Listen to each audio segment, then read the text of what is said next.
নিজের প্রিয় মানুষ যখন প্রথমবার কাঁধে হাত রাখে তখন ওই অনুভূতিটা যেন এক মুহূর্তের জন্য পৃথিবীকে থমকে দেয়। মনে হয় হৃদস্পন্দন 1 সেকেন্ডের জন্য হয়ে গেছে।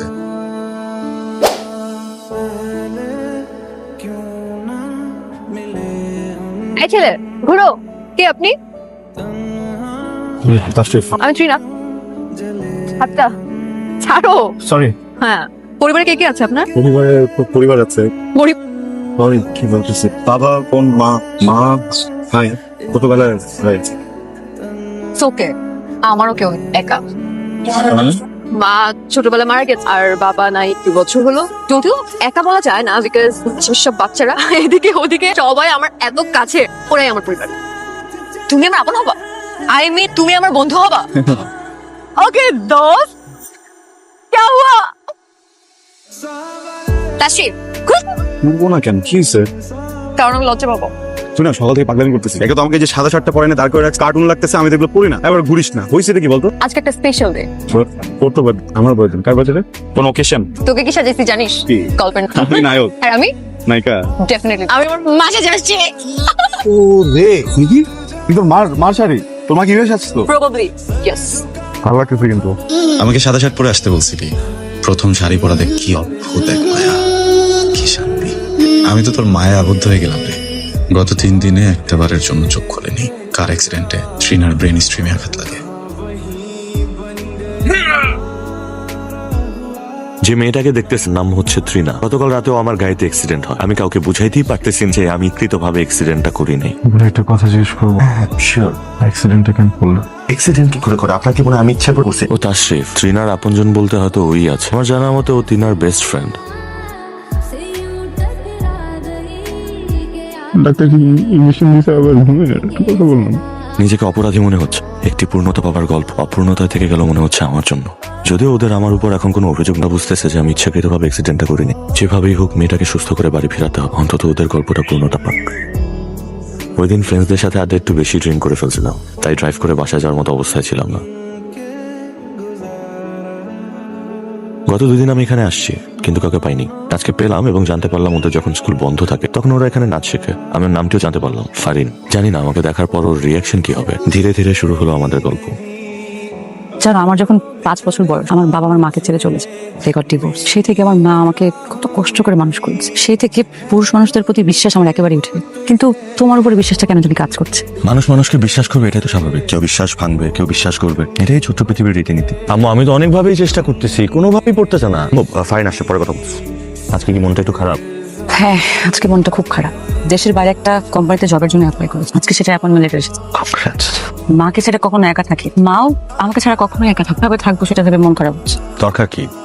কাছের মানুষজনকে ফেলে দূরে চলে যাওয়ার তো কোনো প্রয়োজন নেই। কষ্ট হবে না? আমি জানি তোমার কষ্টটা কিরকম। আমি বলছি কোনো দরকার নেই দেশের বাইরে চাকরিতে যাওয়ার জন্য। হ্যাঁ, মা আছে, পরিবারের সাথে থাকবা, এখানে অনেক ভালো চাকরি করা সম্ভব। জানো, আমি কখনো মা ছাড়া কারো কাঁধে মাথা রাখি। আজকে তোমার কাঁধে রাখলাম, আমার বিশ্বাস ভাঙবে না তো? কখনো তোমার বিশ্বাস হবে? আমরা দুইজন দুইজনকে ভালোবাসতে শুরু করলো। আমাদের সবকিছু ভালোই যাচ্ছিল।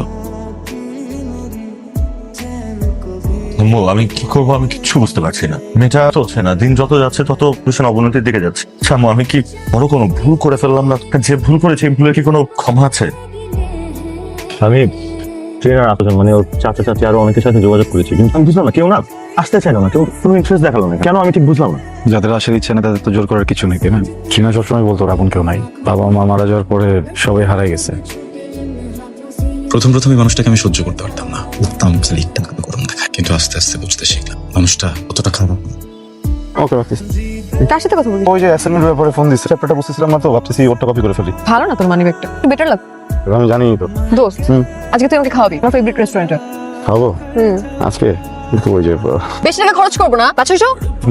ওইটা প্রবলেম নেই, কিন্তু কি কিন্তু কিন্তু না মানে ওই আমার কাছে না আজকে টাকা নেই। তোর নিয়ত নাই? না না না না, আমার নিয়ত আছে, আসলে আমার নিয়ত আছে। আরে আরেকবার বল। আমার নিয়ত আছে, আমি তোর খাওয়াবো। এর মানে কি হলো জানিস? কি? যে 3 বার বললি তোর নিয়ত আছে, এর মানে হলো তোর বরকত হলো। সরকার তো মানে তোর মানি ব্যাগটা বের। আমার মনে হয় তোর মানি ব্যাগে তো আমি ম্যাজিক। ফাইজলামি করিস তুই? What is this? এসব মানে কি? আমার ধর এটা। আরে শুনুন প্লিজ আমার কথা শুনতে। চুপ থাক, আমার কথা শোন। আমার সাথে তোর ছোট কোনো কথা হইছে? আঙ্কেল প্যারালাইজ পেশেন্ট, আর এই ধরনের patient time to time medicine very important. So তুই এই টাকাটা দিয়ে মেডিসিন নিবি। আর মামা, আমি কি তোর এটা ফ্রি দিছি? আমি টাকা ব্যাক নিব। 10,000 দিস, 15,000 নিব। দিবি না? 15,000 দিবি না? চল। তোমাটা হাক করবি। ট্রিনা আমাকে অনেক বুঝতো, আমার কিছু না বলা সত্ত্বেও। আমি জানতাম আমি খুব সাদাসিধে একজন মানুষ, যার ভিতরে কোনো হিংসা নেই, কিন্তু আমার ভিতরেও যে এত হিংসা তা আমি রাব্বিকে দেখে উপলব্ধি করলাম। ও হচ্ছে রাব্বি। ট্রিনার এক্সাম থাকার কারণে আমরা গত কয়েকদিন এখানে আসতে পারি, আর গত কয়েকদিন ধরে রাব্বি শিশুদের পড়াচ্ছিল। ট্রিনার খুব ভালো লাগে। আমাদের দুজনের মাঝে আরো একজন যোগ হলো। তাশরিফ, আকাশে তারা কখন জল করে জানো, যখন তারাদের মন খারাপ হয়। মন খারাপ কেন তো? আব্বুর কথা খুব মনে পড়তেছে, দেখতে পারলে ভালো লাগতো। আচ্ছা, আমিও তো একদিন মারা যাবো না, আমাকে কি কবর দিবে? কে দিবে? হর দিল। আমার কবর কি কেউ জিয়ারত করবে? আমি তো কেউ নাই। তুই করিস? অপারেশন কি কথা ভালো লাগতেছে না। থাক না, তোর জন্য একটু স্যাড ফিলও করা যায় না। বাদ দে। রাব্বি ছেলেটা কিন্তু ভালো। আমি না তোকে ছাড়া কাউকে বিশ্বাস করতে পারতাম না, মানে পারি না, কিন্তু ইদানিং কেন জানি খুব ইচ্ছা করে রাব্বিকে একটু বিশ্বাস করি, মানে বিশ্বাস করা যায় ওকে। ভালো ছিল। ভালো ছেলে তো হবে, তা না হলে কি নিজে সবকিছু দিয়ে এরকম ওষুধের মাঝে বিলিয়ে দেয় বল? সৃষ্টিকর্তার একটা নিয়ম আছে জানিস, যখন কারো থেকে সবকিছু নিয়ে নেয় তখন তাকে ঠিক কোনো কিছু একটা দিয়ে সে সব শূন্যতা পূরণ করে দেয়। বুঝলি? কেউ বুঝবি না। ট্রিনা রাব্বিকে খুব মন থেকে বিশ্বাস করতে চাচ্ছে, হলো আমাদের তিনজনের বন্ধুত্বের অধ্যায়। ট্রিনা এখন রাব্বির সাথে চলতে ফিরতে পছন্দ করে, যেটা আমার পছন্দ না। পছন্দ না বললে ভুল হবে, যেটা আমাকে খুব কষ্ট দেয়। দে না ফোন। রাব্বি, হ্যালো, ঠিক আছে। সবসময় বিজি বিজি বিজি। ট্রিনা, কি বল? তুই কি রাব্বিকে পছন্দ করিস? না, আই থিঙ্ক আমি ওকে অনেক পছন্দ করি, বাট আচ্ছা দোস্ত তুমি বেস্ট না, তোর কি মনে হয় রাব্বিকে আমার জন্য ঠিক হবে? কিন্তু রাব্বিকে পছন্দ করি, এখন রাব্বি কি ভালো ছিল? মানে আমি কোনো ভুল করতেছি? অনেক ভালো মানুষ, আই নো রাইট। চল। কোনো ভুল করতেছিস না। ওকে, আই নো। কি খাবি? আজকে রাব্বি ট্রিনাকে তার ভালোবাসার কথা বলবে, এবং ট্রিনাও জানে যে রাব্বি কিছু একটা বলবে। তাদের এই বিশেষ দিনটির সাক্ষী হিসেবে আমি। ট্রিনার ব্যাপারে কিছু বলবি? দোস্ত, আমার খুব ভয় লাগতেছে। আমি টিনাকে কিভাবে বলবো যে আমি ওকে ভালোবাসি? আমাকে জিজ্ঞেস করতেছিস কেন? আমি কি জনে জনে গিয়ে প্রপোজ করে বেড়াই? যেভাবে ইচ্ছা সেভাবে বল, আমাকে জিজ্ঞেস করার তো কিছু নাই। তুই এত মুভি টুভি দেখোস, কিছু একটা সাজেস্ট কর। ট্রিনার সামনে গিয়ে বল, যা হওয়ার হয়ে যাবে। ট্রিনার চোখে একটা মায়া, একটা আরাম আছে, আরামটা ফিল কর। তুই তো সেই romantic. Thanks for the suggestion.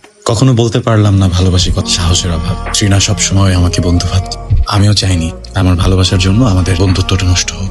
ওরা ভালো থাকুক, ওদের ভালো রাখাটা তো আমারই দায়িত্ব।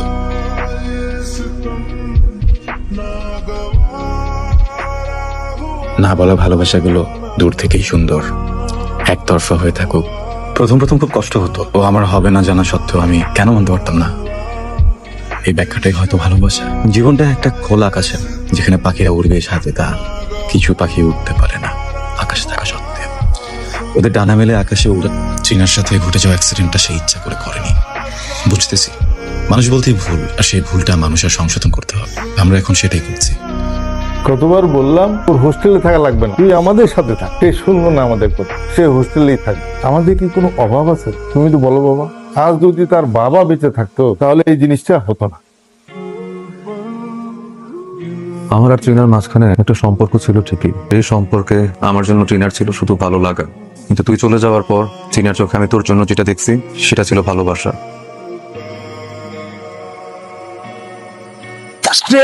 আমার মা রাজি হয়ে গেছে, আমি আর টিনা খুব জলদি বিয়ে করতেছি।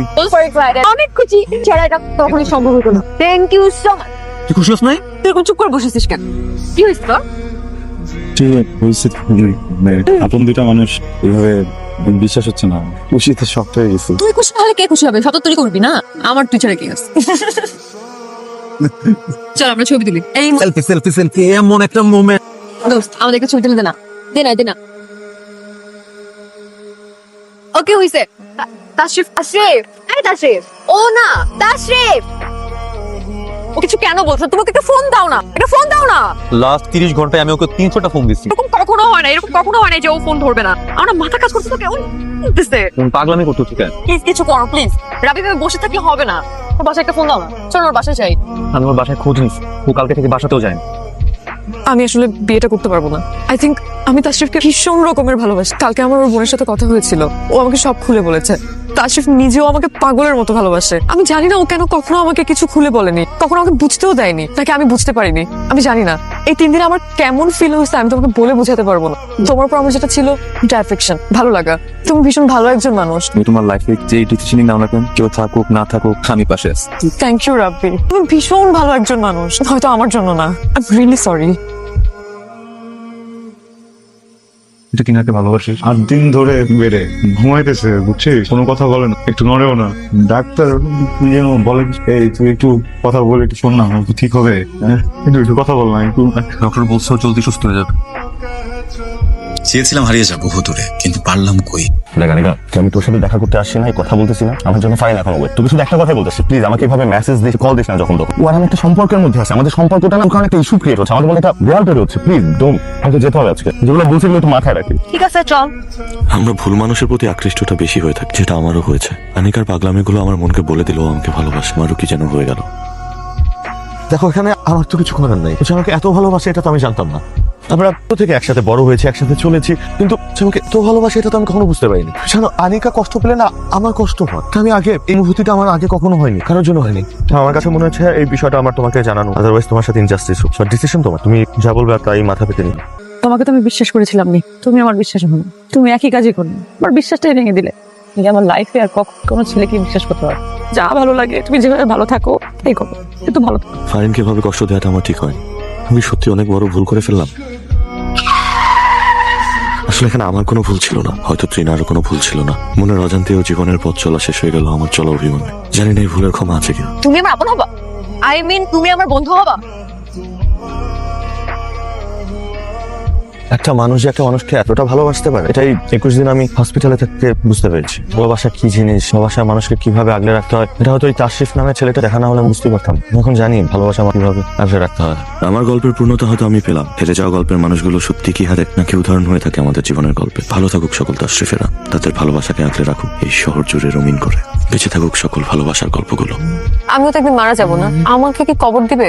কে দিবে? কিরে কেমন আছিস? কালকে রাতে ওই পার্কে বসেছিলাম তো, হঠাৎ করে আকাশের দিকে গেল, দেখলাম তারাগুলো জল জল করতেছে। মনে হলো তোর মনটা ভালো না, মনটা খারাপ। মন খারাপ করিস না, আমি আসতে তো চাই, প্রত্যেকদিনই আসতে চাই। আমার তো আসলে এখানে ভালো লাগে না। একা একা কথা বলি, তুই তো উত্তর দিস না। তুই বাচাল না, বাচাল একটা মেয়ে, বেশি কথা বললে তো ভালো লাগে নাকি? চুপ করে থাকলে আমার ভালো লাগে না। তুই কথা শুনতে পারিস আমার? হ্যাঁ তুই না, আমি ভালো আছি, একদম তোর কথা ভাবি না। তুই মন খারাপ করিস না, হ্যাঁ? আচ্ছা আমি আসবো এখন থেকে সবসময়। কেমন যেন তোর বন্ধ বন্ধ লাগে, সরি এই জন্যই তো আসতে চাই না। আসলে কি যেন হয়, পরের বার সুন্দর একটা ফুলের গাছ নিয়ে আসবো না, হ্যাঁ বেছে আনবো আমি। হ্যাঁ তুই মন খারাপ করবি না। মায়ের বাঁধন পড়া, যে বাঁধন খোলা হয়ে থাকে একমাত্র মৃত্যুতে। হয়তো আমার যেদিন মৃত্যু হবে সেদিনই মায়ের বাঁধন কাটবে। যেখানেই থাকিস ভালো থাকিস, আমাকে খুঁজিস, আমি তোর খোঁজার অপেক্ষা।